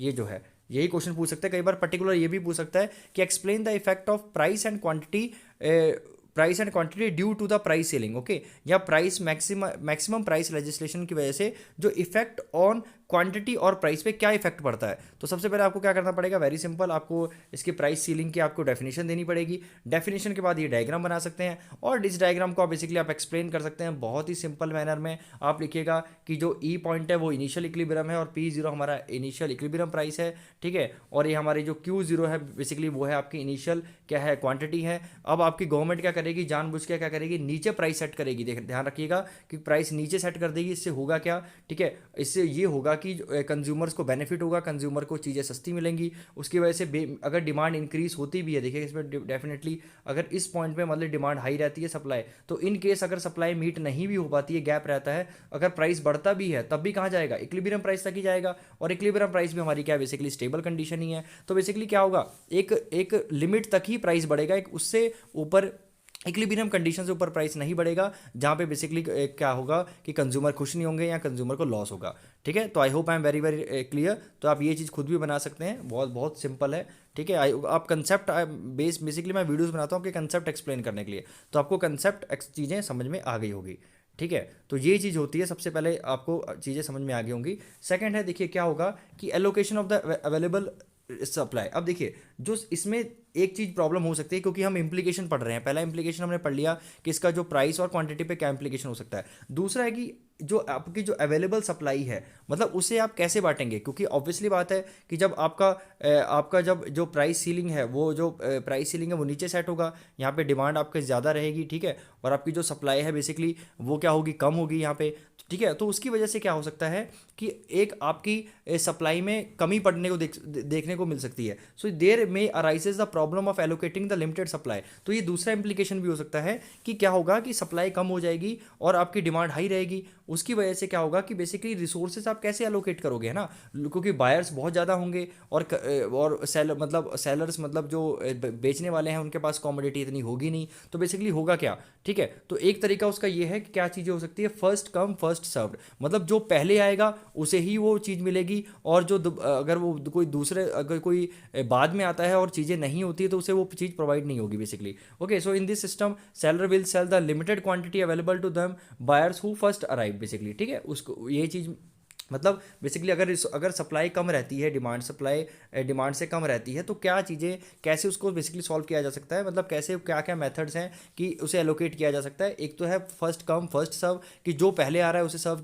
कर दिया जाए, मतलब ठीक है। और दूसरा है आपका कि एक तो है कि एलोकेशन बाय सेलर्स प्रेफरेंस, मतलब सेलर जिसको चाहे उसे ही बेच सकता है ना। For instance they may sell the scarce product only to the regular customers. मान लीजिए कि उन्हें पता है कि भैया इसकी सप्लाई जो है लिमिटेड है, मतलब सप्लाई तो है लेकिन डिमांड बहुत ज़्यादा बढ़ गई है क्योंकि प्राइस आपने नीचे सेट कर दिया है गवर्नमेंट ने, तो उसकी वजह से हो सकता है कि डिमांड एक ज़्यादा बढ़ने के कारण से क्या होगा कि अगर सप्लाई मीट नहीं हो पाती है इन केस, तो क्या होगा कि जो सप्लायर्स हैं या सेलर्स हैं वो प्रेफरेंशियल सेलिंग करेंगे, मतलब जो उनके रेगुलर कस्टमर्स हैं उनको ज़्यादा सेल कर सकते हैं, मतलब उनको ही सेल कर सकते हैं और बाकी को मना कर सकते हैं। और थर्ड थिंग है रेशनिंग। तो रेशनिंग कई बार 2 मार्क्स के लिए बहुत इंपॉर्टेंट है, वेरी वेरी इंपॉर्टेंट। 2 मार्क्स की रेशनिंग आ सकती है कि डिफाइन रेशनिंग, और कई बार इंटरनल टीचर भी पूछ लेता है, मतलब जो बोर्ड से एग्जामिनर आता है वो भी क्वेश्चन पूछता है, ये चीज़ें तो पता होना चाहिए कि रेशनिंग क्या होता है, system of distribution of the specified quantity of a product at a price fixed by the government. तो बेसिकली रेशनिंग क्या होता है, एक तरह का प्राइस सीलिंग ही होता है ना। जैसे मान लीजिए बीपीएल फैमिलीज को क्या है, राशन मिलता है,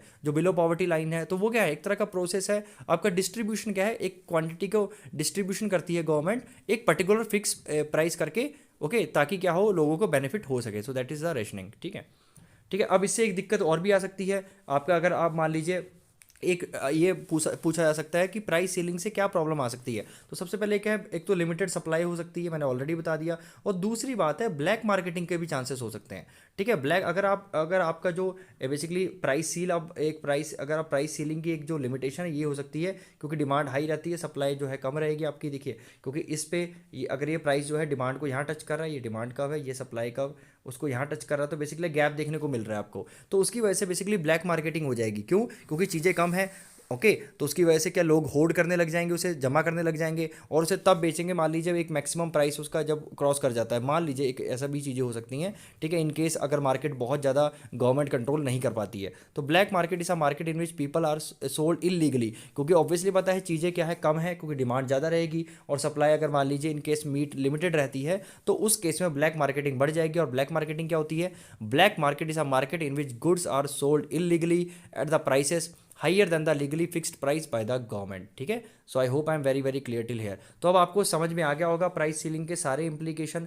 ठीक है, प्राइस सीलिंग क्यों की जाती है, बेसिकली सबसे पहले पता होना चाहिए कंज्यूमर्स को बेनिफिट करने के लिए। और बेनिफिट कैसे करती है? इसका जो इक्विलिब्रियम प्राइस से नीचे सेट किया जाता है कि क्यों? क्योंकि अगर मान लीजिए प्राइस बढ़ता भी है कोई रीजन से, तो P0 तक ही आएगा और P0 हमारा ऑलरेडी स्टेबल पॉइंट है। लेकिन इसके कुछ नेगेटिव इंप्लीकेशंस भी हो सकते हैं, जैसे कि आपको पता है कि लिमिटेड सप्लाई हो सकती है, ब्लैक मार्केटिंग हो सकती है। ठीक है, और अगर जो आपके बेसिकली जो अवेलेबल सप्लाई है उसको एलोकेट कैसे किया जा सकता है, फिर इसके ये 3 तरीके हैं कि फर्स्ट कम फर्स्ट सब हो सकता है, जो कि एक चीज़ सही नहीं है तरीका। दूसरा है आपका सेलर्स प्रेफरेंस की, मतलब जिसे सेलर बेचना चाहे वो भी उसे ही बेच रहा है, तो वो भी कहीं ना कहीं सही नहीं है। ठीक है, रेशनिंग आपको पता ही है क्या होता है, कि रेशनिंग क्या होता है कि इसमें गवर्नमेंट फिक्स कर देती है प्राइस बेसिकली, और गवर्नमेंट क्या कर देती है, उन पर्टिकुलर लोगों को ही प्रोवाइड करती है जिनको बेसिकली ज़रूरत होती है, जैसे BPL कार्ड्स में होता है। ठीक है, तो ये सब चीज़ें हैं। इस पूरे कंसेप्ट आपको क्लियर हो गया होगा प्राइस सीलिंग का। ठीक है, I hope I am very very clear. और प्राइस सीलिंग या मैक्सिमम प्राइस लेजिस्लेशन आपको समझ में आ गया होगा। ठीक है, नेक्स्ट है आपका that is a minimum price legislation. जैसा कि आपको पता है कि जो ऊपर था मैक्सिमम प्राइस लेजिस्लेशन, वो किसको बेनिफिट करने के लिए बनाया जाता है? वो बेनिफिट करने के लिए बनाया जाता है आपके कंज्यूमर्स को। लेकिन जो मिनिमम प्राइस लेजिस्लेशन है वो किसके लिए बेनिफिट किसको किया जाता है? वो किया जाता है सप्लायर्स को, प्रोड्यूसर्स को बेनिफिट किया जाता है। आपने MSP तो सुना ही होगा, है ना, मिनिमम सपोर्ट प्राइस फार्मर्स को क्यों दिया जाता है? ताकि क्या हो, उन्हें क्या हो, एक तरह का कॉन्फिडेंस रहे कि इतने रेट पे तो उनकी फसलें चली ही जाएंगी। तो एक तरह से मिनिमम एक प्राइस सेट कर देती है, जिसे फ्लोर प्राइस भी बोला जाता है, ताकि जो प्रोड्यूसर्स है उन्हें नुकसान ना हो। ठीक है, ये आपको पता होना चाहिए। तो सबसे पहले अगेन इसकी फ्लोर प्राइस की 2 मार्क्स की डेफिनेशन याद रख लीजिएगा, या मिनिमम प्राइस लेजिस्लेशन की क्या डेफिनेशन है, डिफाइन आ सकता है। ठीक है, तो लिखिएगा कि minimum price at which sellers may sell the particular good or the service that is called the minimum price legislation। Basically ये किसको बेनिफिट करने के लिए किया जाता है? सप्लायर्स को बेनिफिट करने के लिए किया जाता है। ठीक है, ओके, चलिए। और ध्यान रखिएगा ये बहुत इंपॉर्टेंट है कि it the floor price benefits the supplier of a good और द सर्विस, क्योंकि एक तरह का मिनिमम प्राइस सेट कर देती है उसके लिए सप्लायर्स को कि मतलब उससे क्या होगा कि एक तरह का उनको एक बेनिफिट मिल जाएगा। ठीक है, उनको एक तरह का ये मिलेगा कि हाँ इतना प्राइस तो उन्हें मिलेगा ही मिलेगा, कोई भी मार्केट कंडीशन हो जाए। मान लीजिए कोई भी मार्केट कंडीशन के सिचुएशन में उनको एक मिनिमम प्राइस तो मिलेगा ही मिलेगा। तो उन्हें क्या होता है, एक तरह का कह सकते हो कि इंश्योर हो जाते हैं कि they will not run in the huge losses. Fine, तो एक तरह का आप कह सकते हो कि बहुत ज़्यादा लॉसेस से बचा लेता है आपका। इसलिए आपका जो फ्लोर प्राइस है वो किसको बेनिफिट करता है? सप्लायर्स को बेनिफिट करता है। ठीक है, इसके अगेन इंप्लीकेशंस हैं, तो सबसे पहले हम इसको ये पढ़ लेते हैं, इसका जो प्राइस और क्वांटिटी पे क्या है। तो ऑलवेज रिमेंबर, जो मिनिमम सपोर्ट प्राइस है या जिसे फ्लोर प्राइस भी बोला जाता है, वो हर समय आपका ऊपर सेट होता है इक्विलिब्रियम प्राइस से। ठीक है, मैं फिर से बता रहा हूँ, मान लीजिए डिमांड कर्व है, ये सप्लाई कर्व है, यहाँ पे इक्विलिब्रियम प्राइस सेट हो रखा है, ये P0 है इक्विलिब्रियम प्राइस और ये P0 है, और ये आपका इक्विलिब्रियम पॉइंट है। तो इसको हर समय जो जो जो आपका मिनिमम प्राइस होगा उसे ऊपर सेट किया जाएगा इक्विलिब्रियम प्राइस से। क्यों? क्योंकि आपको पता है कि जब प्राइस ज़्यादा होगा, ठीक है, उससे क्या होगा कि सप्लायर्स क्या करेंगे, ज़्यादा बेचने की कोशिश करेंगे। देखो यहाँ पर सप्लाई हाई रहेगी, यहाँ पे डिमांड कम रहेगी आपकी। ठीक है, इस पॉइंट पे दिक्कत ये रहेगी कि आपकी जो सप्लाई है वो ज़्यादा रहेगी, डिमांड बेसिकली कम रहेगी। लेकिन फिर भी अगर चीज़ें बिकती हैं इस प्राइस पे तो सप्लायर को कोई नुकसान नहीं होगा। और कोई रीज़न से अगर मान लीजिए डिमांड कम ही रहती है, डिमांड बढ़ती नहीं है मार्केट में, तो अगर इसका प्राइस कम भी होता है तो फ्लक्चुएट होकर आएगा कहाँ? इक्विलिब्रियम प्राइस तक ही आएगा। और इक्विलिब्रियम प्राइस में आप कह सकते हो फिर भी क्या है, प्रोड्यूसर को लॉस नहीं होगा। क्यों? क्योंकि एक तरह का एक स्टेबिलिटी है, वो एक स्टेबल है जहाँ पे प्रोड्यूसर भी खुश रहता है, कंज्यूमर भी खुश रहता है।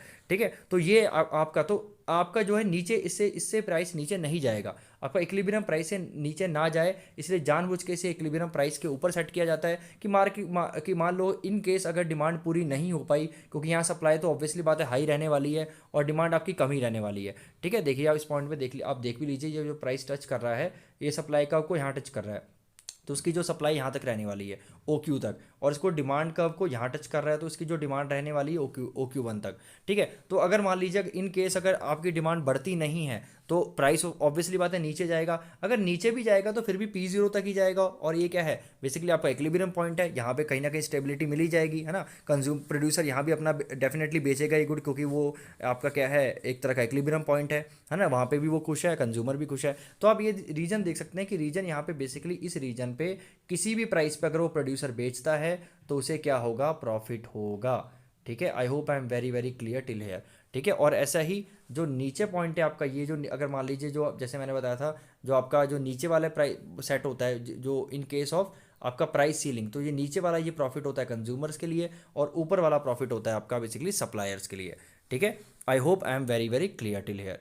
चलिए, अब आपको चीज़ें समझ में आ गई होंगी कि बेसिकली इसका इफेक्ट क्या होता है। देखिए, इसका इफेक्ट ये होता है ताकि क्या है, सप्लायर्स को बेनिफिट किया जाए, है ना, सप्लायर्स को बेनिफिट किया जाए और उनका क्या होगा कि उनको एक अच्छा प्राइस दिया जाए मार्केट में। ठीक है, okay, so this things you should keep in mind. Okay, इतना भी लिख देंगे तो that is more than enough. Okay, so I think we have completed the full chapter 6 and definitely we'll cover the chapter number 7 very soon। ये 2 points पढ़ लीजिएगा, बहुत simple है कि इसके मेन इफेक्ट क्या होते हैं प्राइस मिनिमम प्राइस के, the fixing of the minimum price crossing the surplus of the commodity. ठीक है, while the producers get the higher price, मैंने बोल दिया था यहाँ पे प्रोड्यूसर्स को हायर प्राइस मिलेंगे। Okay, then the equilibrium price and the actual quantity will be sold will fall to OQ1 lower than the equilibrium quantity। तो obviously बात है कि अगर मैंने आपको ऑलरेडी बता दिया कि अगर इन केस मान लीजिए कि अगर प्राइस गिरता भी है तो प्राइस आपका इक्विलिब्रियम प्राइस तक ही आएगा, जहाँ पे आपको फिर भी जो है प्रोड्यूसर को लॉस नहीं होगा।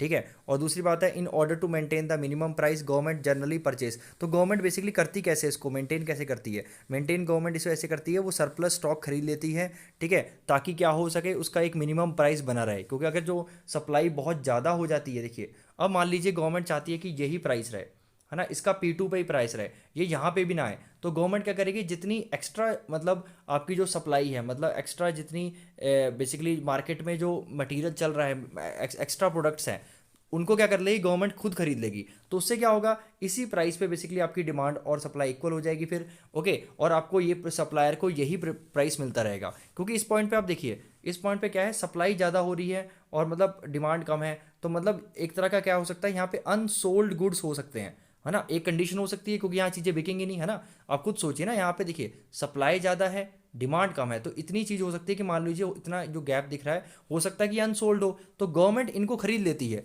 तो अनसोल्ड वाला जब खरीद लेगी तो ऑब्वियसली क्या हो जाएगा, डिमांड आपका सप्लाई इक्वल के बराबर हो जाएगा इसी प्राइस पे। ठीक है, इसी प्राइस पे इक्वल हो जाएगा। और अगर मान लीजिए इनकेस अगर गवर्नमेंट नहीं भी खरीदती है तो फिर भी अगर प्राइस आता है P0 तक, फिर भी गवर्नमेंट जो है सप्लायर्स हैं उन्हें नुकसान नहीं होगा। ठीक है, और अगर इस पोजीशन पे गवर्नमेंट मेंटेन रखना चाहती है तो डेफिनेटली गवर्नमेंट को जो एक्स्ट्रा सप्लाई है मार्केट में वो खरीदनी पड़ेगी। So I hope I am very very clear, आपको चीज़ें समझ में आ गई होंगी। ठीक है, मैंने बहुत अच्छे से एक्सप्लेन कर दिया है आपको। ठीक है, और प्लीज़ डू कमेंट्स में मुझे ज़रूर बताइएगा how you are taking this lectures, मतलब आपको कैसे लेक्चर्स लग रहे हैं। And please do feel free to connect me on Instagram MASIH_Vishal, okay, VISHAL। तो ये मेरी इंस्टाग्राम आईडी है, इसमें आप मुझे कनेक्ट करके डाउट्स क्लियर कर सकते हैं। So thank you so much, God bless you.